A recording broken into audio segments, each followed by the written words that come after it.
من القلب إلى القلب أزف عبير أشجاني شذاها الحب والود يفوح هدى بإيماني من القلب إلى القلب أزف عبير أشجاني شذاها الحب والود تفوح هدى بإيماني كتاب الله يجمعنا وهدي نبيه الغالي وتوحيد لأمتنا بحب الصحب والآل من القلب.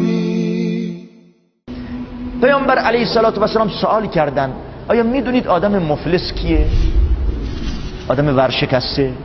صحابه عرض کردن که آدم بدبخت بیچاره همه چیز از دست داده، نه خونه و نه زندگی و نه مال و نه منال، هیچی. ما هم میگیم فلانی ورشکست شد، مغازه و خونه و ماشین همه از دست داد. پیامبر فرمودن علیه السلام مفلس حقیقی کسی دیگه هست، این دنیاشو از دست داده، دوباره جبران میکند، به دادش میرسن، دوست رفیق به یه نحوی زیر بغلشو میگیرن، حمایت ازش میکنن. اما مفلس حقیقی کسی که در روزی ورشکسته میشود که نه دوست، نه پول، نه پارتی، نه پدر، نه مادر، غمخوارترین فردم نمیتونه ازت حمایت بکند و به دادت برسد.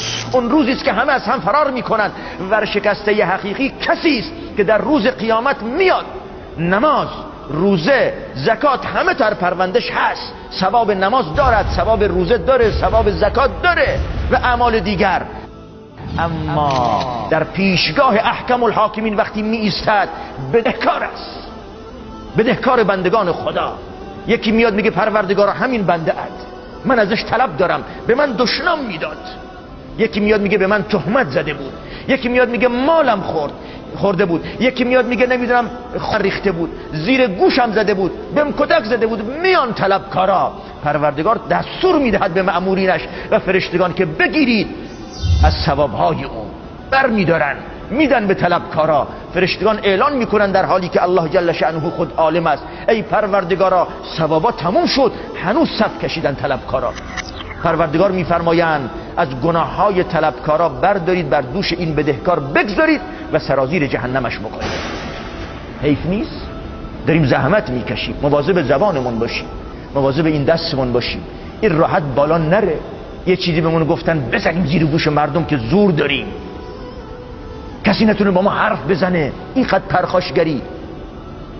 مسلمون کسی است که مسلمانان از دست و زبانش در امان باشن، این مسلمونه.